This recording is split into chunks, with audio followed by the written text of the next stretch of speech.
Hello, my name is Miss Amanda Tozer. I'm a consultant gynaecologist and I subspecialise in reproductive medicine.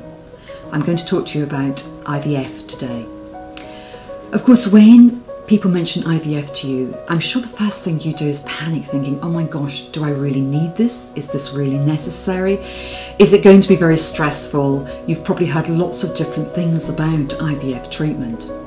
Well, there's no doubt it can be very stressful.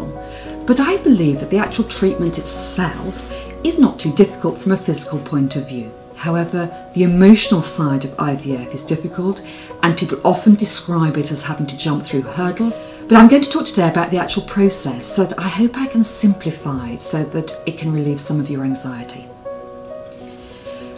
In IVF, essentially what we're trying to do is to stimulate the ovaries to produce a good number of eggs. Well, what do we mean by a good number of eggs? Well, hopefully somewhere between about 6 and 10 eggs. Some people will undoubtedly get more, some people will get fewer. Once we've collected those eggs are then fertilised in the laboratory. They're essentially mixed with the sperm in the lab. Some people require the sperm to be injected into the egg. This is a process known as intracytoplasmic sperm injection, or ICSI for short. We need to do this where the sperm is of very poor quality.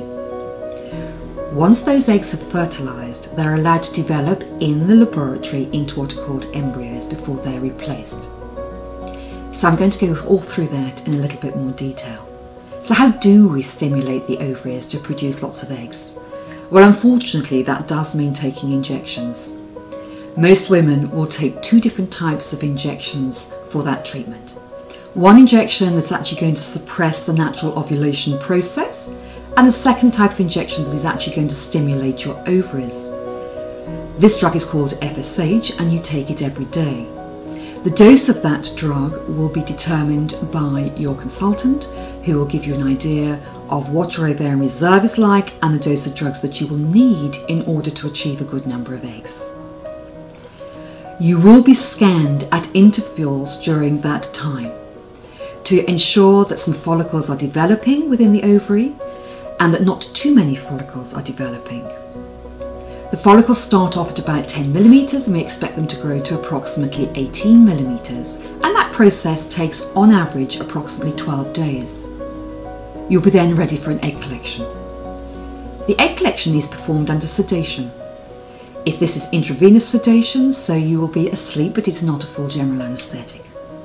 On the day that you have your eggs collected, your partner will also be asked to produce a sperm sample. The eggs are collected and go into the laboratory, as I've mentioned before, and are mixed with the sperm. The day after, you will receive a call from the laboratory and most likely from your consultant to explain how many of those eggs are fertilised. Normal fertilisation rates are of the order of about 70%. So for example, if you have 10 eggs collected, you're likely to have about 7 embryos. Again, some people may get fewer, some people may get more. The embryos are allowed to develop in the laboratory, and most women will have embryos replaced on approximately 3 days after their egg collection. If you have a lot of very good quality embryos and we don't know which embryos to select to go back, then the embryos are sometimes allowed to go into culture for a further 2 days and we replace what are called day 5 or blastocyst embryos. During that time, whilst you're waiting for your embryos to go back, you are also given a supplementary hormone called progesterone.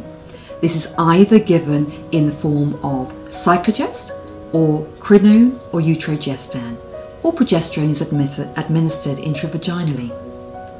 If you have any concerns about any of your treatment along the way, of course, your clinic, consultant, or myself can help you out and answer any questions you need. The most important thing is that the process should be as stress-free as possible for you. Once the embryos have gone back, and that is very similar to a smear test, you will then need to wait between 10 and 14 days before doing a pregnancy test. You can, of course, either do a urinary pregnancy test at home or you can come in and have a blood test performed. Hopefully the test will be positive, and then you will continue your progesterone treatment as advised by your consultant.